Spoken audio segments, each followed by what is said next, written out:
Hello guys, welcome to study with fascination. आज हम करेंगे science olympiad class 10 chapter 2 acids bases and salts. तो सबसे पहले है question number 1, identify x y and z in the given reaction. इस reaction में हमें बताना है एक्स वाई और जेड क्या है। तो सबसे पहले है सोल्ट एक्स, वो डिकम्पोज होता है सोल्ट वाई में प्लस गैस जेड। जो सोल्ट एक्स है इसका हम यूज़ करते हैं बेकरी प्रोडक्ट्स में, और जो बेकरी प्रोडक्ट्स हैं इनमें हम यूज़ करते हैं बेकिंग सोडा का। तो जो सोल्ट एक्स है ये है बेकिंग सोडा। बेकिंग सोडा को हम बोलते हैं sodium hydrogen carbonate.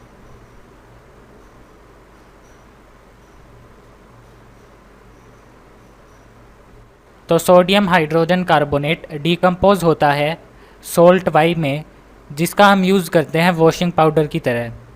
Washing powder यानी कि वॉशिंग सोडा, और वॉशिंग सोडा का केमिकल नेम है सोडियम कार्बोनेट।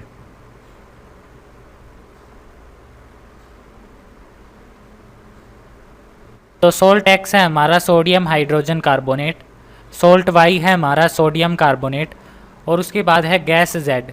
गैस जेड में ये टर्न कर देती है लाइम वाटर को मिल्की। लाइम वाटर होता है CaOH2, और लाइम वाटर को जो मिल्की करती है वो होती है CO2 यानी कि कार्बन डाइऑक्साइड। तो गैस जेड है हमारी कार्बन डाइऑक्साइड। तो ये जो रिएक्शन है, इस रिएक्शन में सबसे पहले है सोडियम हाइड्रोजन कार्बोनेट, वो डिकम्पोज होता है सोडियम कार्बोनेट में plus carbon dioxide plus H2O। ये है हमारी कंप्लीट रिएक्शन। तो सोल्ट एक्स है हमारा sodium hydrogen carbonate, salt y है हमारा सोडियम कार्बोनेट, और गैस जेड है हमारी कार्बन डाइऑक्साइड। तो करेक्ट ऑप्शन है option b. Question number 2, match column first with column second and select the correct option from the codes given below. हमें column 1 को column second से match करना है।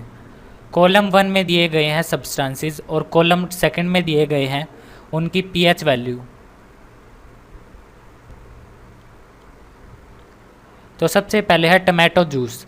जो टमाटो जूस है इसमें होता है एसिड, यानी जो pH वैल्यू होगी वो 7 से कम होगी। टमाटो जूस की जो pH वैल्यू है वो है 4.0 से लेकर 4.4 तक। तो P का है हमारा 4th। उसके बाद है गैस्ट्रिक जूस। गैस्ट्रिक जूस हमारा स्टमक रिलीज़ करता है और ये भी हमारा एसिड होता है, और इसकी वैल्यू है 1 से लेकर 3.0 तक। तो Q का हमारा आंसर है 5th। इसके बाद है ब्लड। जो ब्लड है ये बेसिक है, तो ब्लड की जो pH वैल्यू है वो है 7.3 से लेकर 7.5 तक। उसके बाद है सलाइवा। जो सलाइवा है ये एसिड भी हो सकता है और बेस भी, इसीलिए इसकी वैल्यू है 6.5 टू 7.5। तो S का है हमारा सेकंड। उसके बाद है कॉफ़ी। जो कॉफ़ी है इसका टेस्ट होता है बिटर। तो जो कॉफ़ी है वो बेस होनी चाहिए, लेकिन जो कॉफ़ी है वो एसिड होती है। जो कॉफ़ी का टेस्ट है वो तो बिटर होता है, लेकिन जो कॉफ़ी है वो एसिड होती है, और इसकी pH वैल्यू है 4.5 से लेकर 5.5 तक। तो T का है हमारा 3rd। तो जो करेक्ट ऑप्शन है वो है ऑप्शन C, P का 4th, Q का 5th, R का 1st, S का 2nd, T का 3rd। Question number 3, certain chemical properties of a substance are given below. हमारे पास कुछ केमिकल प्रॉपर्टीज़ हैं एक सब्सटेंस की जो कि नीचे दी गई हैं। हमसे पूछा गया है which of the above properties are shown by dilute hydrochloric acid. हमसे ये पूछा गया है कि जो हाइड्रोक्लोरिक एसिड है वो इनमें से कौन सी प्रॉपर्टी शो करेगा। सबसे पहले है it turns methyl orange red. ये प्रॉपर्टी हमारी करेक्ट है। हाइड्रोक्लोरिक एसिड एक एसिड है और ये मिथाइल ऑरेंज को रेड में कन्वर्ट कर सकता है। अगर मिथाइल ऑरेंज रेड में कन्वर्ट हो जाए इसका मतलब सब्सटेंस एसिडिक है, और जो हाइड्रोक्लोरिक एसिड है ये भी सब्सटेंस हमारा एसिडिक है। तो ये प्रॉपर्टी हमारी करेक्ट है। इसके बाद है second, it turns turmeric paper red. ये ऑप्शन हमारा इनकरेक्ट है। टर्मरिक पेपर को जो रेड करता है वो होता है बेस, लेकिन जो हाइड्रोक्लोरिक एसिड है ये है हमारा एसिड। इसके बाद है third, it reacts with zinc and a gas is evolved. तो जो जिंक है वो रिएक्ट करता है हाइड्रोक्लोरिक एसिड के साथ और हमें मिलता है ZnCl2 यानी कि zinc chloride plus H2 gas. तो ये ऑप्शन हमारा करेक्ट है, एक गैस इवोल्व होगी। तो थर्ड भी हमारा करेक्ट है।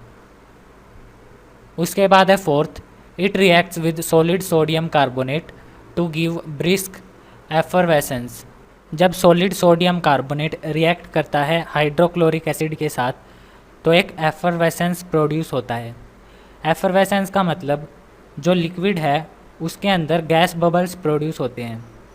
तो हमारे पास है sodium carbonate Na2CO3 plus HCl, ये दोनों रिएक्ट करेंगे और हमें मिलेगा sodium chloride plus H2O plus carbon dioxide. जो कार्बन डाइऑक्साइड है ये वाटर में एफरवेसेंस प्रोड्यूस करेगी यानी कि बबल्स प्रोड्यूस करेगी। तो ये भी ऑप्शन हमारा करेक्ट है। तो करेक्ट ऑप्शन है हमारा option C, first, third and fourth. Question number 4, Sunil set up an experiment as shown in the figure to test a few solutions which contain hydrogen but are not categorised as acids. Sunil ने एक setup किया experiment taste करने के लिए कुछ solutions जिनके अंदर hydrogen है लेकिन ज़रूरी नहीं कि वो सारे एसिड हों।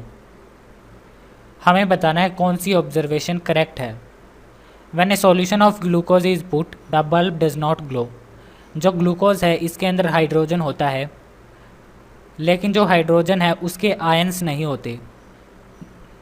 जो बल्ब है वो तभी ग्लो करेगा अगर हाइड्रोजन के आयंस प्रोड्यूस हों, लेकिन जो सॉल्यूशन ऑफ ग्लूकोज है इसमें हाइड्रोजन के आयंस नहीं होते, इसीलिए जो बल्ब है वो ग्लो नहीं करेगा। तो ये स्टेटमेंट हमारी करेक्ट है। इसमें कहा गया है the bulb does not glow. उसके बाद है statement 2, when a solution of ethanol is put the bulb does not glow. ये भी हमारा करेक्ट है। इथेनॉल के अंदर भी हाइड्रोजन होता है लेकिन उसके आयंस नहीं होते, तो इसमें भी जो बल्ब है वो ग्लो नहीं करेगा। उसके बाद है third, when a solution of hydrochloric acid is put the bulb glows. ये ऑप्शन हमारा करेक्ट है। हाइड्रोक्लोरिक एसिड को जब हम वाटर में डालेंगे तो हमारे पास होंगे हाइड्रोनियम आयंस जो कि कंडक्ट करेंगे इलेक्ट्रिसिटी और जो बल्ब है वो ग्लो करेगा। तो ये ऑप्शन करेक्ट है। उसके बाद है fourth, when a solution of sodium hydroxide is put the bulb does not glow. ये ऑप्शन हमारा इनकरेक्ट है। सोडियम हाइड्रोक्साइड में OH नेगेटिव आयंस होते हैं जो कि कंडक्ट कर सकते हैं इलेक्ट्रिसिटी, लेकिन इसमें लिखा गया है बल्ब डज नॉट ग्लो। तो ये स्टेटमेंट हमारी इनकरेक्ट है। तो करेक्ट स्टेटमेंट है फर्स्ट, सेकंड एंड थर्ड। तो जो हमारा आंसर है वो है option B, first, second and third only. Question number 5, observe the given figure carefully. तो हमें इस गिवन फिगर को ऑब्जर्व करना है। इस फिगर में हमारे पास एक टेस्ट ट्यूब है, उसके अंदर है ब्लू कॉपर सल्फेट क्रिस्टल्स। तो टेस्ट ट्यूब के अंदर कॉपर सल्फेट के क्रिस्टल हैं जो कि ब्लू कलर के हैं और इसको हमने हीट किया। जो कॉपर सल्फेट के क्रिस्टल होते हैं इनका फॉर्मूला होता है CuSO4.5H2O, यानी CuSO4 के साथ अगर हम 5 H2O मॉलिक्यूल्स ऐड करेंगे तो हमें मिलेगा कॉपर सल्फेट क्रिस्टल्स। अगर हम इन क्रिस्टल्स को हीट करेंगे तो जो वाटर है वो इवेपोरेट हो जाएगा और हमारे पास बचेगा CuSO4। और जो CuSO4 है ये वाइट कलर का होता है और जो कॉपर सल्फेट के क्रिस्टल होते हैं वो ब्लू कलर के होते हैं। जो CuSO4 है ये एक पाउडर होगा जो कि वाइट कलर का होगा और इसमें अगर हम दोबारा वाटर ऐड कर देंगे तो ये क्रिस्टल में चेंज हो जाएगा और ब्लू कलर का होगा। तो सबसे पहली स्टेटमेंट है a white coloured residue is left behind in the test tube. Copper sulphate crystals को हीट करने पर वाटर इवेपोरेट हो जाएगा और हमें मिलेगा कॉपर सल्फेट जो कि है वाइट कलर का। ये स्टेटमेंट करेक्ट है। इसके बाद है option second, water droplets are observed on the upper cooler part of the test tube. जब वाटर इवेपोरेट होगा तो इस टेस्ट ट्यूब से कांटेक्ट में आएगा और हमें दिखेंगी वाटर ड्रॉपलेट्स। ये भी ऑप्शन हमारा करेक्ट है। उसके बाद है option 3, on adding water to the residue the colour changes to green. अगर हम दोबारा वाटर ऐड कर देंगे रेसिड्यू में यानी कि कॉपर सल्फेट में, तो उसका कलर ग्रीन हो जाएगा। ये ऑप्शन इनकरेक्ट है, उसका कलर ग्रीन नहीं दोबारा से ब्लू हो जाएगा। तो करेक्ट ऑब्जर्वेशन है फर्स्ट एंड सेकंड। तो जो हमारा आंसर है वो है option C, first and second.